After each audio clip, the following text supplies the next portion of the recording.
Broadcasting live from the Business Radio X studios in Atlanta, Georgia, it's time for Atlanta Business Radio, spotlighting the city's best businesses and the people who lead them.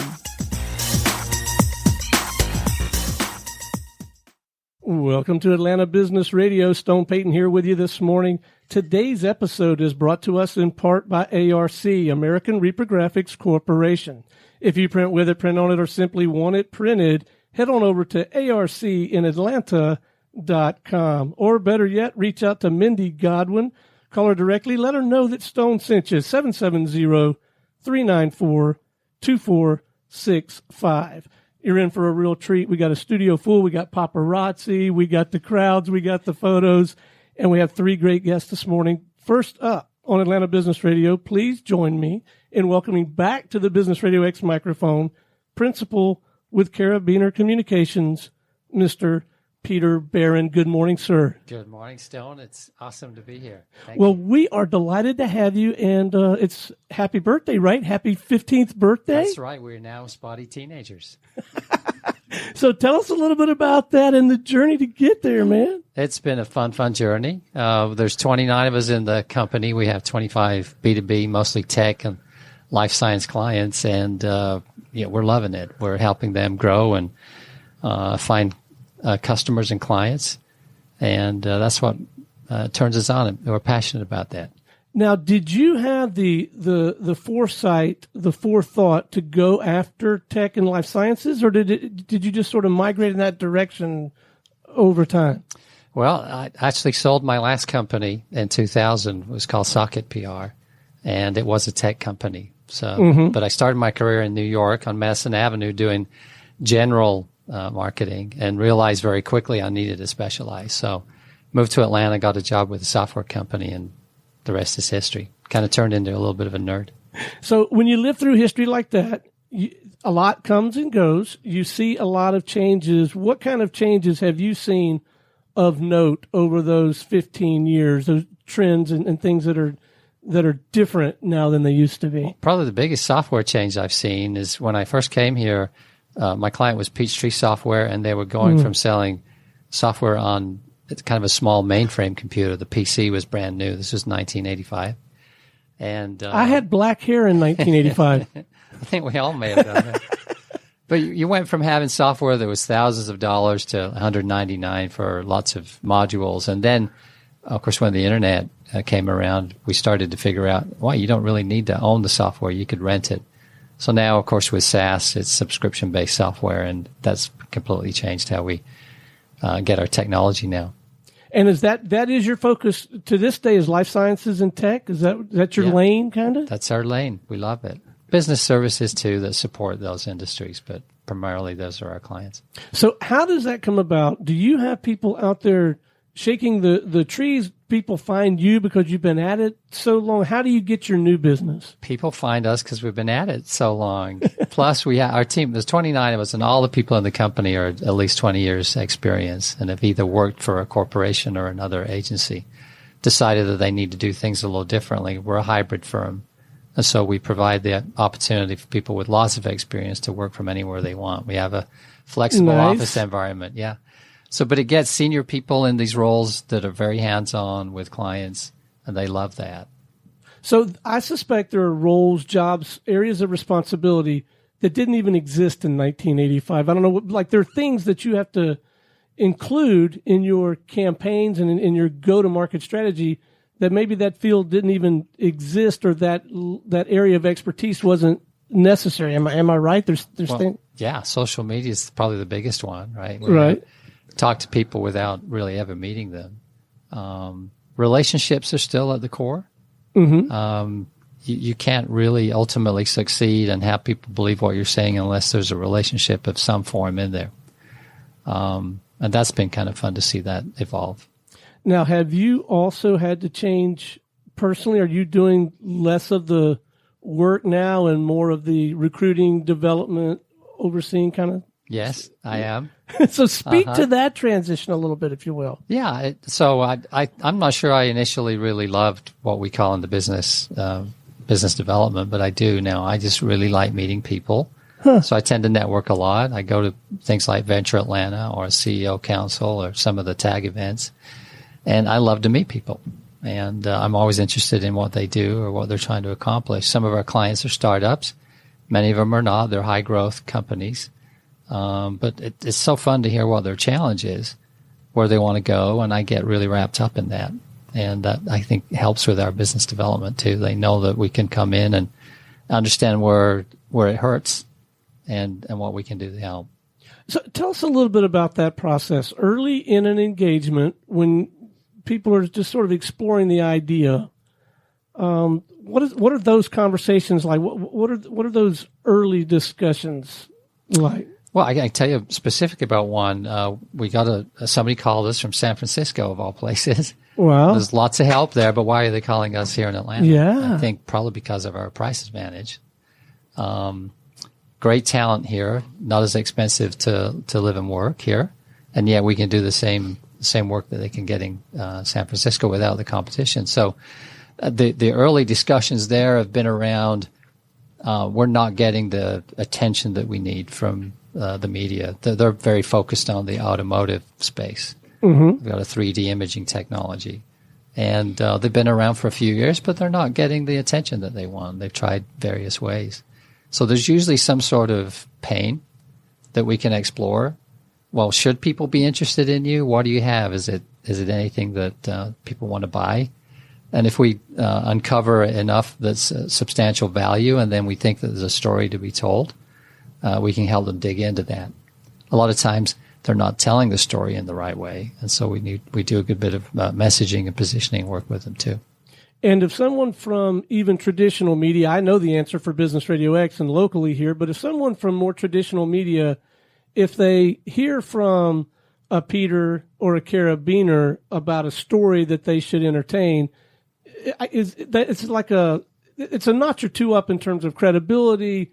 We're going to give more so than if somebody from the marketing department of firm XYZ reaches out. Is that true? I think so, probably because we're doing it all the time. Right. You can certainly pitch your own story, but you're generally only be pitching your own story.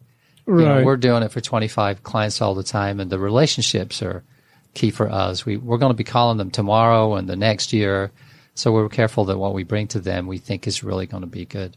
Well, I know that's the case here just locally, and I know we're kind of alternative media in some regards, but we know if we get a request from a Carabiner, that's going to be a solid guest. They're going to have a great story, and it sounds like you have that reputation across a lot of different channels. Well, we try to foster that, but yes, thank you. Yes. Yeah. That's our aim and goal. So, let's talk about us some more, since it's my show. No, we have a little bit of an editorial calendar in our world, right? Maybe not as sophisticated and nailed down as some media outlets.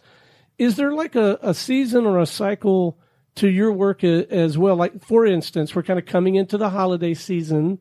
Are there things that you are having your clients do, or that you might recommend other firms be thinking about coming into the holidays? Are there some focus areas or some things we should focus on? Yeah, absolutely. This is a time to really avoid pitching your story. It's just very busy, and people aren't paying attention so much to media or trade media specifically. They're going to the beach for Thanksgiving. They're traveling for Christmas. This gap is generally not a great time. One exception to that, historically, a lot of people know that HP are not as strong as they used to be, but would always make their announcements during this sort of lull because nobody else was. It's a great time for planning, to get your strategy ready, to cue things up so that you can go fast and hard starting in January. And then, of course, there's a little bit of a lull in the summer when people aren't paying much attention. So it really kind of should go around. Are people listening to the media sources that they trust? Are they doing something else? Are they preoccupied?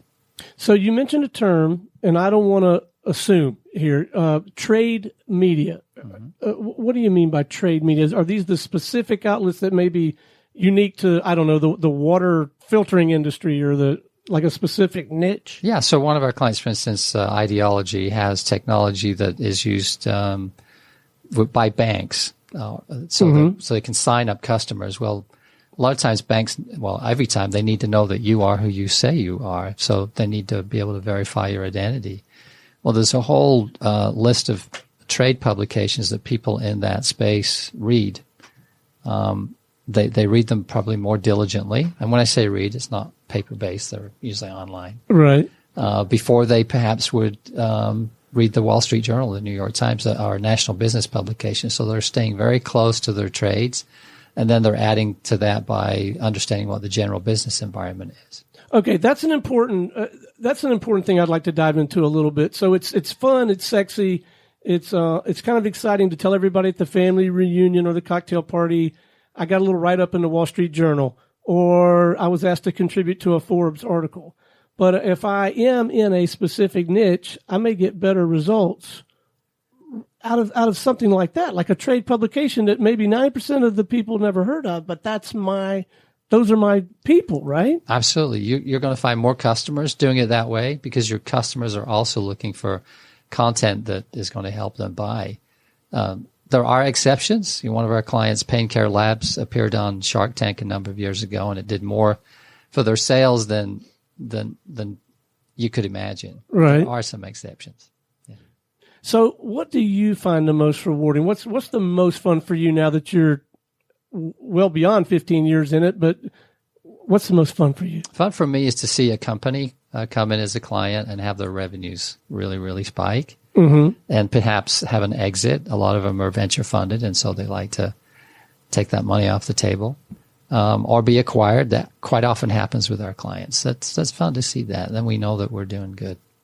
So if I'm a tech firm, a life sciences firm, and we've been hanging out with some of them, we've been doing some capturing some conversations down at ATDC a lot, at least in the startup. If I'm in that world, what are some things happening in my shop or some signals I should look for that suggest to me, you know what, maybe I ought to reach out and talk to Peter or somebody on his team. Maybe it's time we really put some energy into this. Yeah, I think a good signal there is, how am I doing competitively? Is somebody else kicking sand in my face? Do I see more of them than I see of me? And that's a really quick indicator. And often the case is, I'm not really doing as well as I could. And that's a good time to look over and ask us, or just re-examine what you're doing already. You may have good talent on your team, but it may be important to kind of reevaluate how you're going to market. And so it might be an appropriate bond, an appropriate working relationship if I don't have anyone at all on my team responsible for some of these things. But even if I do have a marketing person or a marketing team, you guys are no stranger to collaborating with internal teams, right? It's much better when there's an internal team. Okay. It's harder for us when there's not. Oh, okay. We love to supplement folks who know what they're doing, and so that we can deliver our specific value. So you mentioned it might be a little crowded at the moment. Maybe now is not a great time to try to get that cool story out there. Is it maybe an exception, or is it maybe good timing to come in and talk about the work we're doing in the community, or some sort of special social kind of impact that we feel like we're having or want to have? Is that good timing for this time of year? Softer stories? Yeah. I think they have maybe a longer life as well. Plus, you sort of fold that in with the fact that the largest adult generation in the workforce right now is the millennial workforce. Wow, that just scared the bejesus out of me. Oh, yeah. Yeah, it's not going to change. And one of the things that they require is authenticity. And they want to know that they're working with companies that have similar values to theirs. And a great way to demonstrate that is to show what you're doing in the community. So often companies are very quiet about that. And there's no need for that. They can definitely talk about it. So you mentioned a couple of times during the conversation this idea of high growth.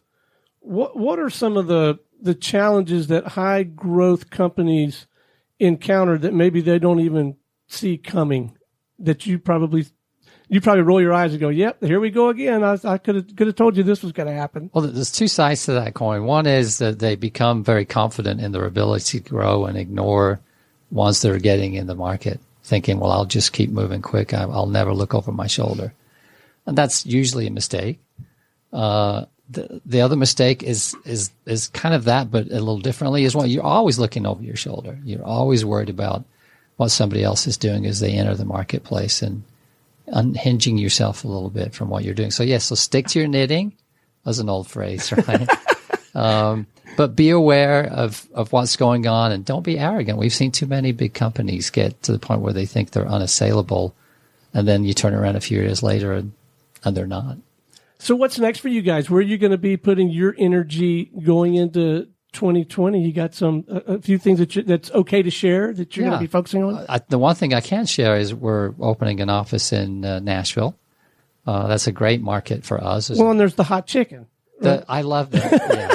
And that's come to Atlanta too. I love the hot chicken there. It's a great market. There's a lot of healthcare technology specifically there, and we're very interested in that.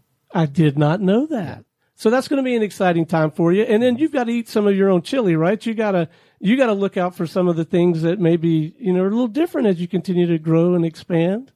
We do. We're obviously going to market differently than we used to. We're benefiting from that. I mentioned earlier we got the lead in from San Francisco. That's not because I networked in San Francisco. It's a result of our digital marketing. So yeah. All right. So before we wrap, let's help the millennials and younger out a little bit. Give them some insight from a guy who's been there, done that, has a pretty good perspective on the entire landscape. What counsel, if any, do you have to offer that young person who's seriously considering, I think I may want a career in this field? I'd say two things to you. One is spend some time to become a solid writer. It sounds old-fashioned, right? But being a great communicator is really important. And so much of our communication is text-based. The other thing I would say is find an area of specialty, kind of tooting my own horn, but find something that you love that's specialized and invest in that. Fantastic. Well, thank you so much for coming down and sharing your story. If some of our listeners want to reach out and have a conversation with you or someone on your team, what is the best way for them to do that? Whatever's appropriate. I don't know if it's email, LinkedIn, website, whatever. We would love to help anybody that's interested in trying to figure out a career in marketing or otherwise. And so through our website, carabinercommunications.com, you can get to us through there or through LinkedIn. That's always easy. A great way to get to me is through LinkedIn.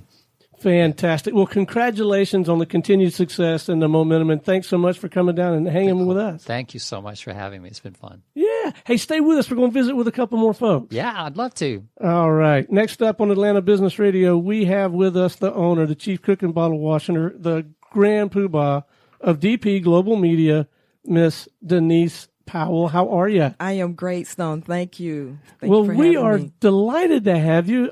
Before we dive into your work and how you're trying to get out there and help folks, what'd you learn in that last segment? Well, for one thing that I really know is very important is the importance of becoming a good writer, because that's what I do. So I know how important that is to marketing, communications, and to everything that I've done this year concerning the Unity Day and what I'm here to talk with you about. All right, so let's talk about me some more for a minute, because, again, it is my show, right? So my kid is studying to be a graphic artist, and I think, of course, every crow thinks his own white as snow, my wife says.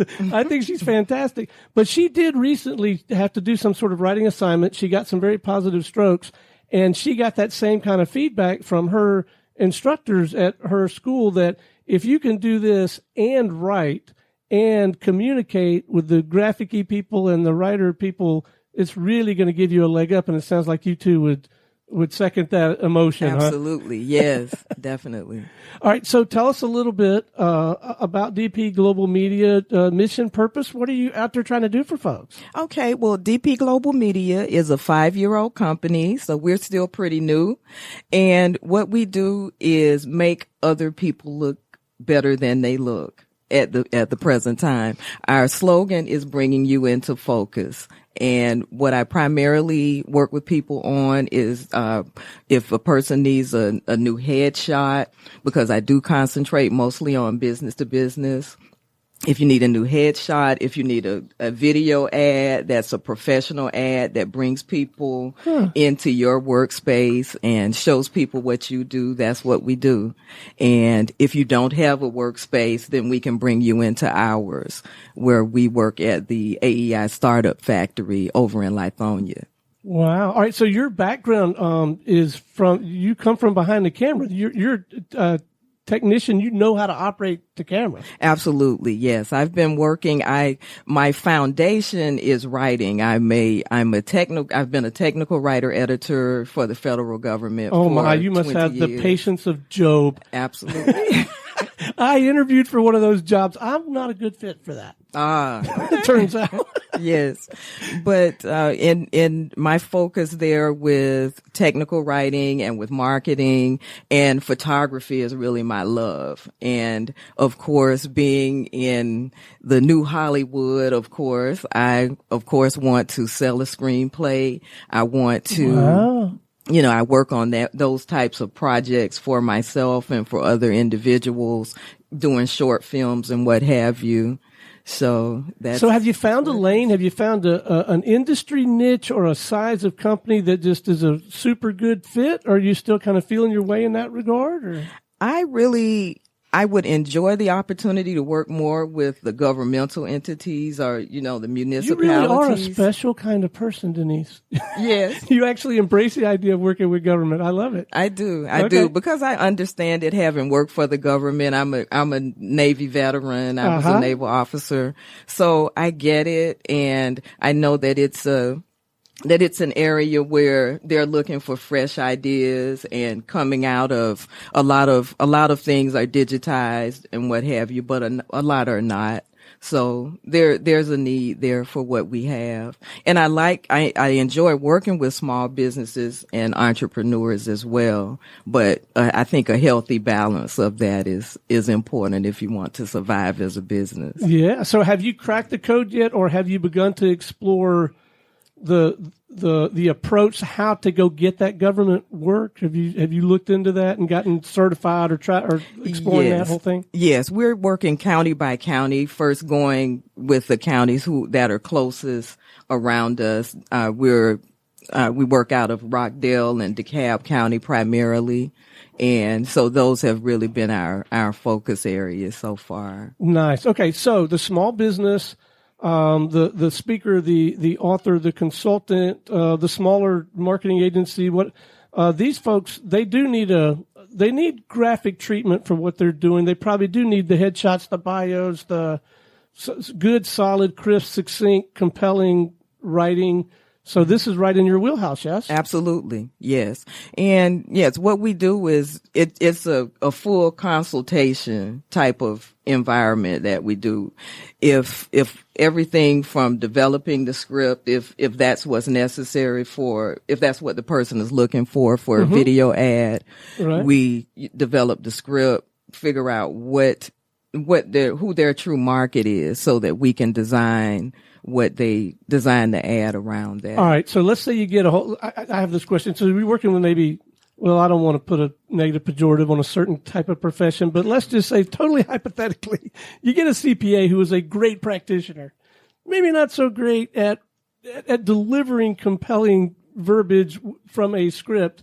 You find ways to work around that and capitalize on their strengths and find other ways to bring their strengths in. And I think that it's important to find out, like the gentleman here was saying, what hurts, who they're really trying to go after that they're not touching, who we can help them get closer to. If they want to improve the number of people who they do taxes for, maybe perhaps to the family audience or what have you, the family market or the small business market to help them explore the new tax codes so how that can help them improve their bottom line. So it probably didn't take you nearly as long as it took me and Peter, but you figured out, go figure out what they need and want and deliver that instead of just rushing in with your solution. Well, I think that's what's most important. Yeah. Like, what hurts, what people need as opposed to trying to push something down their throat that they don't. All right. So tell us about this Unity Day. What's it? The International Unity Day. Yes. Tell us about this. Yes. I'm so excited to be able to let you know how that went, because it was 2 weeks ago on November 16th, and we had a fabulous time at the AEI Startup Factory. And where is this again? You mentioned it earlier. It's in Lithonia, in the newly incorporated city of Stonecrest, at the Stonecrest Mall. Nice. And what was so phenomenal about it is actually the city of Stonecrest, at about 50,000 people, is about 94% African American. But what we did for that newly incorporated city was bring the international community to Stonecrest. It was a super day. I wish you'd been there. We had Mexican dance teams. We had a Vietnamese dance team, African drum and dance. We had live entertainment from all across everybody all across the spectrum. And we also had 3 very great workshops one on how to become an author in 2020. Mm-hmm. And that was well attended. We had one on living globally that was basically put on by 3 millennials who have lived abroad, and they gave some great perspectives. And our nonprofit partner, the American Institute for Resource and Human Development, gave a workshop on global education, because what they do is they take a group of teachers who are both local and from around the country, about 20 teachers that they took this summer over to Tanzania and Ghana to work in the schools there. And so they got the perspective of the teachers in Tanzania and Ghana, as well as bringing their approaches to improving different parts of education, like testing. So it was a raging success. What was the impetus? Why did you do this? Well, the main reason that I decided to do the International Unity Day was, earlier this year, I published a book called Welcome to the A Smart ATLian's Guide to Life in Metro Atlanta. And in my research for putting together Welcome to the A, I found out how the international community has grown so significantly here, especially over the past, since really the last U.S. Census. Since 2000, between 2010 and now, it's been really quite phenomenal. The population growth in general, but then the international population growth is just something that I feel like the small business community and the business community in particular should really pay attention to, because that's a large group of people that I think come in and they just kind of seem to operate in silos, I've noticed here.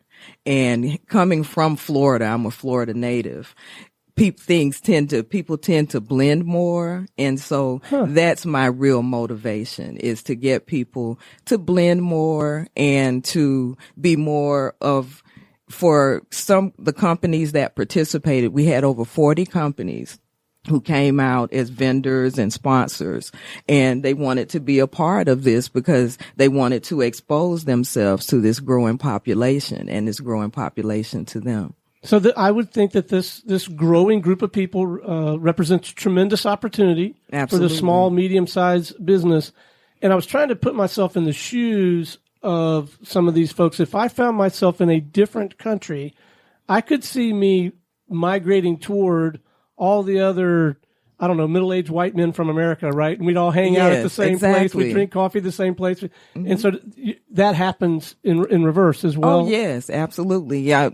You can tell by just when you visit various parts of town, how people tend to live in certain places. Of course, you live where you can afford, but you also tend toward your culture. And we don't really, well, I'm operating under the impression, it's not like we don't want to rob them of that rich culture. We just want to layer on top of that more inclusion, more diversity, and opportunity to collaborate and serve. In my little world, it could be maybe a series or a show focused on international business, Yes, right? That would be a exactly. way for us to participate in that regard, yes, right? absolutely. And it's healthy for everyone because our kids go to school with kids from various countries. Mm-hmm. So why not carry that over into the weekend and the opportunity to be able to share holidays that we could find more in common and just find more reasons to have a cocktail. More of a comfort level. Right? If I find out about such and such holiday in Morocco, then that's more reasons to have a cocktail, right? Right. And just have and just be able to just enjoy each other and be able to find a comfort level so that we can do the things that we do just within our own cultures. We can do those together. Right. Okay, so you're going to keep doing this? You're going to do this annually? You're going to do it next year and the year after? Absolutely, yes. It was very tremendously successful for something that we planned within a 6-month period. We had a little over 300 people there. Mm-hmm. We had a short film showcase that was very well attended, and it was that focused on international and cultural and lifestyle differences. And it was very, very popular. So we are definitely going to do it again. Fantastic. All right. So writing the book, did it come together real easy? Did you have some challenges in getting this put together and out there? What was that experience like? I would say it came together very easily because I really wanted to do it. And as a transplant, I knew what my focus area should be. They basically the book itself focuses on people who have not lived here before and what they should ask themselves before they even consider moving here so that they're not caught by surprise. And then once you get here, how to set up and become a legitimate Georgia citizen.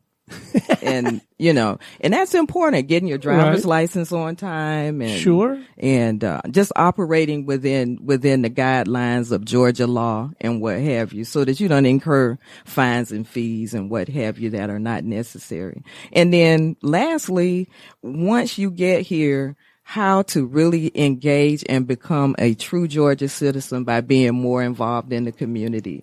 And, by going to your county commission meetings, your city commission meetings, coming out to events, and doing like I did as a transplant, host your own event and bring people together. Yeah, choose yourself. I love it. So all of these government entities that we've talked about, and you have a real knack, I think it sounds like, for collaborating with those folks, they should all be providing this book to people. I would love that. I'm working on it. Help me. Yeah. Well, I know a guy. Now, he doesn't really specialize in this, but I bet he's got some specialized expertise and knowledge on how to get this book in the right hands. I'd love to talk with him. I'm going to put you in touch with him. Great. Yeah, fantastic. Well, keep up the good work. Now, for your day-to-day work, tell us a little bit more about that and who we should be on the lookout for that, we say, what, based on what you're telling me, Joe, maybe you ought to give Denise a ring. Yes. Well, we can be contacted via our website at DP Global Media. And we can be contacted across social media. My direct email is denisepowell.dpm@gmail.com. And I'm on Facebook. We have an International Unity Day Facebook page, Instagram page. You got to get geared up for next year, right? Absolutely. You got to start planning like the day after. Yes. Okay, so what's happening in my world that tells me, you know what, I need to reach out to Denise and her crew. What's going on in my world that suggests that I need to do that? Well, writing a book, thinking about writing a book. Is that one of the things? Right. That, and if you have a new business, we're actually going to do a boss day. Well, for one thing, on January 15th, we're planning an industry, vision board party. Sorry. Okay. We're planning that at the AEI Startup Factory to get people off the ground with their thought processes. And sometimes that's all people planning. need, right? A little, well, my mom would say kick in the pants, but just a little. Yes. And it's going to be a little different because we're going to have some entertainment while we're there. We're going to have some spoken word and that type of thing. And we're also having a boss day probably in the month of February, wherein we're going to allow some companies who want to participate the opportunity to come to us. And it'll be a networking session as well as an opportunity to get a package wherein you can get your headshot that day. We'll have a background set up and you'll be able to get a headshot done. We can consult with you on your resume, help you do an initial video, just like an on the spot type video. There is no moss gathering under your feet. None whatsoever. You don't sit around wondering, I wonder how we're going to build the next 5 relationships or where are our next 3 clients. You just go get them. Well, we just know that there are hungry people out here, and there's no need to let them sit around and wonder what to do. We can help them. Fantastic. All right, one more time. Coordinates, if someone wants to reach out and have a conversation, email, whatever. Yes. Okay. DP Global Media, you can fill out a contact sheet and the contact sheet there and contact us, or you can reach out to me at denisepowell.dpm@gmail.com, or of course, social media at Denise Powell, or International Unity Day 2019 on LinkedIn, Facebook, and Instagram. And we'll all look forward to International Unity Day 2020. I'm looking forward to seeing you all. All right. Marvelous. Hey, stay with us. We're going to visit with one more guest. Great. Thank you. All right. It's time for our headliner. He's been very patient. He's been taking notes. He's been nodding his head, smiling, giving everybody the thumbs up. Please join me in welcoming to the show founder and managing director with 3 Owl, Mr. David Feldman. How are you, man? Doing well. Thank you for having me on the show. And I wish I went to International Unity Day this year. That sounded amazing. And congratulations on your first event being such a success. Thank you. All right. So 3 Owl, mission, purpose. What are you out there trying to do for folks, man? Yeah. So 3 Owl, we've been around for 5 years now. We are a full service creative agency, which means we will work with businesses as early on as helping them come up with their name, connecting that to their visual identity and communication strategy, and then designing, building their website, and then giving them the tools to grow and to measure their growth. So we're very much started with a lot of research, which is foundational to everything we do, and then make sure the strategy is connected all the way through from the name down to how we're going to grow the business. And you've got at least one person on your team who can write. Right, we've established that. That is important. Absolutely. We brag about it that we have somebody whose job it is just to write. So we really believe in having an excellent copywriter who's also our head strategist. But we can't do a project without him. There's always a joke. He went out of town and we sent a comic out that our copywriter's gone for a day and we're going to survive. So that's always it's a big deal to have one, and they're really important. So this arena strikes me as a little bit crowded. Now, once you dive in and you start talking to people, you find that they often will specialize, and kind of stay in a lane or two. But at first blush, it seems like a very crowded arena. Am I reading that right? And if so, what do you guys do? How do you differentiate yourselves from maybe other participants in the market?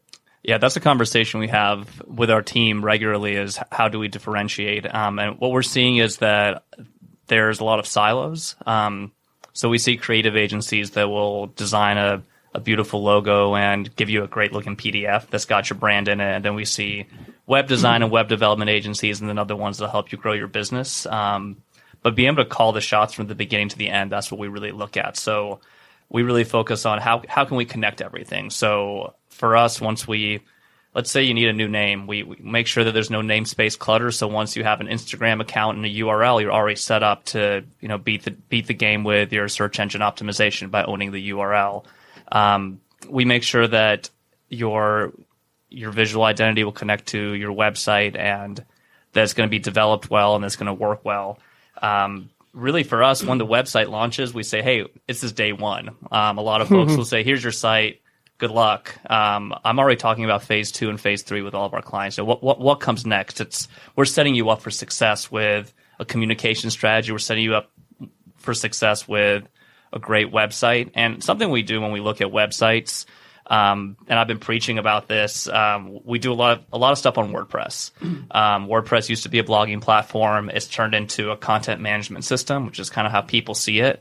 But there's this one chart online called the Marketing Tools Supergraph. Or the super map that essentially shows 15,000 different marketing tools that are out there. So I don't like talking to people about tools. I like talking to people about how do you think about your tools. But what we'll see is our clients are using 10, 20 different tools. And I say, hey, like, you realize we can connect all of these and they can all connect to your website.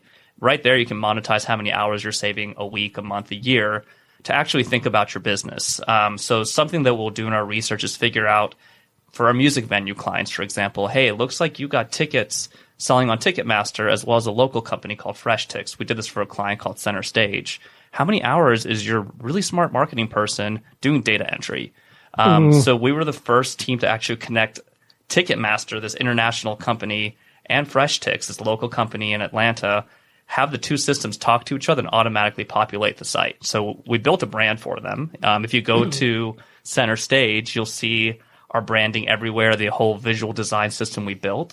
But when we hit sync on their site, it automatically populated every event between two different ticketing systems. And now they can actually focus on their social, and their marketing person, she's saving 10 hours a week. So that's where we really differentiate ourselves, is we never just say, hey, like, here's your website, see you later. Here's your logo, see you later. We really love building these long-term marketing partnerships.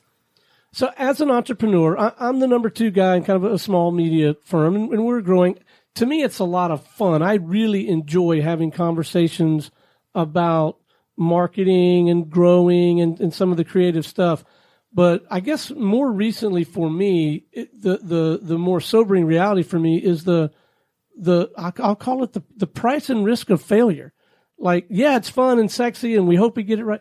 But if you screw this up, you could really damage your brand, right? Yeah, and are you looking more at our personal 3 Owl brand or for our clients? No, I'm thinking about, like, as a client, as someone who would consume services like you provide. Man, the stakes, I guess, are higher than I guess I used to realize or be willing to tell myself. Yeah, so for 3 Owl, the stakes are high for us. We're a small company. Right. We're a team of 8. We've been around for 5 years, which is, for a digital agency, the internet's... Yeah, you're an old guy. We're old, yeah. Like, and we always joke about it that, hey, like, nobody's an expert on the internet. If you've been around for 30 years, the internet's not been around that long. Right, so right. The expertise, it's not that long. Yeah, the stakes, it depends on what we're looking at. We had a really high stakes project, perhaps our highest stakes project that we did that just launched November 1st. Great American Cookie Company came to us and said, hey, we've been doing our research, and they've been future-proofing, which I think is exactly what any company needs to do. We'll talk more about that. Yes, please, because I don't even know what that is, but go ahead. Yeah, I'm big on that. So they came to me, and I just saw, oh, good job. You're thinking about next steps for the next 3 years. But they said, look, we're seeing Tiff's Treats and Insomnia Cookies. We're seeing all these companies that are delivering cookies. And we're not talking about online ordering, courier. We're not talking about online ordering. We're talking about FedEx shipping cookies.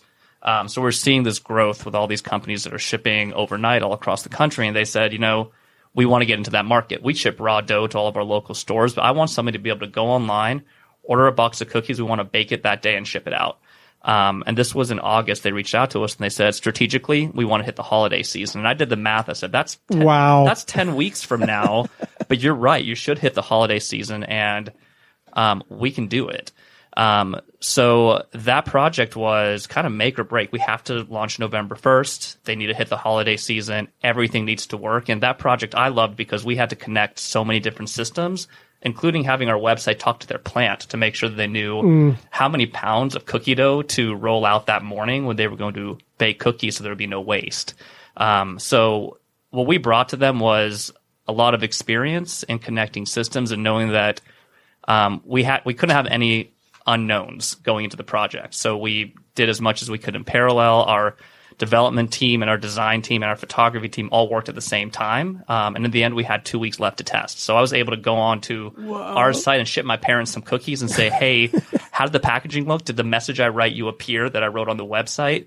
And they've been launched since November 1st and have seen growth week over week. So I'm excited that they've got the proof of concept and we can keep scaling up. But the stakes were so high because they're thinking about the future of their business. They hired people for their plant. They took a section of their plant to actually bake cookies. So I love the high stakes project. That's the kind of stuff that keeps me going. It really gets me fired up.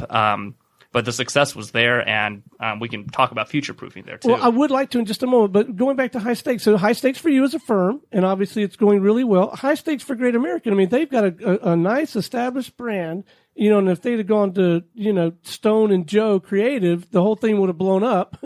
Because I mean, it sounds to me like you're a process consultant, you're a therapist, you're the therapist creative. part is right on, yeah. But again, it's coming very clear to me that it's not just the financial investment, the time investment as an entrepreneur, as a leader in my little business.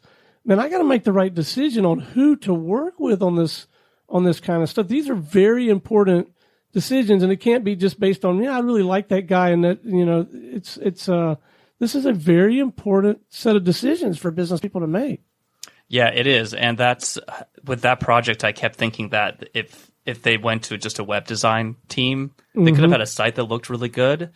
I knew that we had to partner with somebody else to help build their systems for their plant. So in a 48-hour period, we evaluated different inventory management systems, built a test WordPress site, and made sure that our system could talk to their system the way it had to work. So I knew that I had like 2 days to do that in order to make the recommendation. So I'm really happy they came to us, just because on the surface, it's built us a basic online ordering site, but there were so many different elements there. So I think they came to us because we'd done work with their chief marketing officer at another company. So she knew we knew all the connections. So really it's her to give the credit to, because she knew the right team to hire. Now, would it be fair to characterize the Atlanta market as sort of a creative hub? And the reason I'm asking is, if so, do you think you're going to find additional opportunities in the future to collaborate with other people in and around your space to help these more enterprise level clients? I love Atlanta's creative community. I feel like I've been a part of it since I graduated in 2008, the worst year ever to graduate. I've seen the city's creative community really grow. We had a chip on our shoulder for a long time, especially in the early 2010s. We've seen, with more films being filmed here, with more artists moving here, cost of living, I've seen this creative community grow, and we're proud to have a creative community. And I see people moving to Atlanta saying, hey, I moved from, this city on the West Coast where, I moved from Los Angeles where I couldn't get a meeting with anybody in the creative community because everything's so siloed. I see a lot more collaboration happening here. I have meetings with other agency owners. I feel like the rising tide lifts all ships. And that's been really positive as far as seeing this creative community grow. So I love collaborating with other folks. And I think Atlanta's really unique there, where I see more agencies opening, more creatives moving here, more musicians moving here. So I think that's something very unique to our city. I'm sure that you talk about in the Welcome to the A book. But I think that's what's become really special around Atlanta, is we've grown this creative community really over this last decade. Okay. Tell me about future proofing. What do you mean by that? Right. Well, no one's an expert in the internet, but we do know that things are changing so rapidly. 10 years ago, if you had a site built, you wouldn't even talk about mobile. And now if we look at our restaurant clients, you get 80% of your traffic on a Friday is on a mobile device. So that's a huge change right there. We're seeing it in the restaurant space, for example. Do you remember being able to sit in your living room, look at all the restaurants, and order something on Uber Eats and have it there 30 minutes later? Like, this is all very new. So we're looking at when you have all this noise and all these different ways to order online, e-commerce, etc., we're looking at how brands can really own their experience online. So when we're talking about future-proofing, if you're a restaurant, you want people to order online from your site with your brand, with your pictures, with the correct menu items, compared to ordering from a third party. That goes with anything e-commerce related. Same thing with our education clients. When I was looking at colleges, I was not going to their websites. I was not looking at Instagram. I want to know what the students look like now. So again, we really want to change what a virtual tour looks like. So really forecasting what technology is coming out there. There's a big movement around ADA compliance, which is somebody who has a handicap. Can they use your site correctly? Apple just released their newest version of their operating system is very ADA compliant. So if you need to have a screen reader, or if you want to go into a mode where there's higher contrast, we're seeing that happen now with Apple and their operating system. We're seeing that for all of our clients too. You have 15% of your audience that's going to have some sort of disability when they visit your site. Make sure that it's easy to read and that it's ADA compliant. So studying all these trends, we can make really good recommendations to our clients and say, hey, like, let's think about 2020, but let's think about 2021 and 2022 as well. All right, I got to know, what is your backstory? How did you get into this line of work, and why did you choose Atlanta over some of these other markets? I'm going to give a shout out to Emory. Went there for undergraduate. Went to their business school. I majored in business and in music, so I always had my left brain and right brain fighting from for years. I actually started working at a big marketing agency when I graduated. About 4 months later, I wasn't loving the corporate world. I left, and then the recession happened. I don't think that's why it happened. But I left, went to go work for my dad, just trying to figure things out. I was working in clinical research of all things. But what that allowed me to do was do a lot of hands-on marketing with his company. And I actually got to go work abroad in Russia from 2011 to 2012 as they were looking to expand overseas. So I actually got to build a website in Russian, and wow. I remember calling up a company saying, hey, I need to place a banner ad on a site. And I'm doing this. I'm fluent in Russian, so I'm in my best of my ability trying to figure out the costing to put up a banner ad. But in that time, I continued educating myself because I saw the trends. I saw mobile becoming a bigger trend and online ordering starting to creep up. So I, in my downtime, took online classes, went back. When I came back to Atlanta, I was project-based with a company, took classes at the Center for Lifelong Learning. So I was always educating myself to, if you will, future-proof myself. And then I started applying for an MBA. And there was a decision I had to make because I had just enough clients to make ends meet. And I realized I could spend 6 figures on getting an MBA or invest that money into a company. And I made the decision to stick around because I tried sending my 3 or 4 clients an email saying, hey, I'm going to go and get an MBA, and I couldn't hit send on it. So from that, I remember doing that, and then a year later making the conscious decision to actually hire somebody versus work twice as much. So essentially cut my salary in half, but said I really want to build a team. So it all started there. I've really been proud of the city of Atlanta itself, and then building a really smart team of creatives around me. So before we wrap, tell us about ATL Collective and your participation in that. Yeah, I think ATL Collective is what really got me involved in the city of Atlanta. It started in 2009. I joined in 2010. Essentially, 2 musicians were approached to do an open mic, and they said, we don't need another open mic in this city, but what we'll do is cover an album start to finish with a bunch of local musicians. So people will go see artists that they've never seen before, but they'll know the words to every song. About 150 albums later, which brings us to 2019, and I joined, I think, 5 albums in. We become a nonprofit, so the missions really remained unchanged in my time there. I helped develop a brand for ATL Collective. I got us partnerships with Delta, and we did a show in their flight museum, and we did shows with Atlanta History Center. So I just saw this community where I could just say, hey, Delta's an Atlanta company, and we have Atlanta artists who fly Delta to all around the country. Here's a connection to make, and we, did a show in their airplane hangar. So very cool. What happened with ATL Collective was I just saw that I could just figure out where to connect the dots and connect the dots creatively. Also say, hey, like the Atlanta Pop Festival happened in 1970, and Jimi Hendrix played there. So let's do a show around that, and we did that with Atlanta History Center, for example. So there's a lot of great Atlanta music history, and then just this incredible music scene here. So every time you go see an album covered, and we've covered everything from like the Beatles to Beastie Boys to Radiohead to TLC.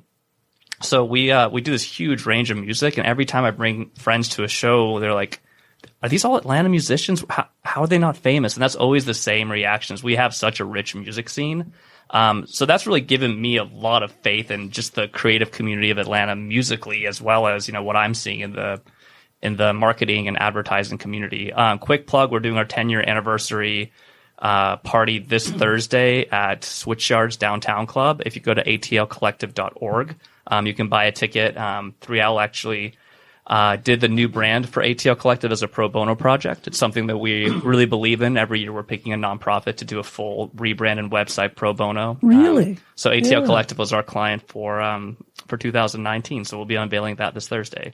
Well, like so many guests who come through the Business Radio X studios, and like the other two guests that we have here with us this morning, you and your team really do try to put some energy and effort into supporting the community and giving back. Can you speak to that a little bit before we wrap? Yeah, I just started a volunteer time off policy. So 16 hours, this year was 16 hours per year you can use to volunteer however you'd like. And I've loved that every one of our teammates has gone back to their alma maters to lecture, to do workshops.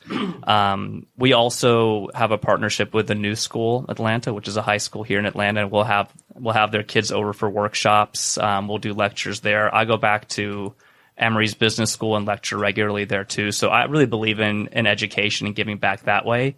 I think there's so much knowledge to go around, and I just get really inspired by seeing these high schoolers and college kids bring such valuable information, have such great questions. So we really focus on giving back through education. Well, your energy and your enthusiasm and your sincerity, authenticity all come ringing through when we're having the conversation. So keep up the good work. Thank you so much for sharing your story.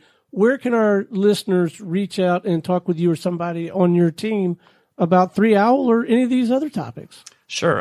My direct email is david@3owl.agency. If you want to check out our work, it's just 3owl.agency. You can also follow us on Instagram at the same handle. And then ATL Collective is atlcollective.org. Well, thanks again for sharing your story. And thank you all for coming in and sharing your story this morning. Our pleasure. Thank you. My pleasure. Thank you. All right. We'll see you next time on Atlanta Business Radio.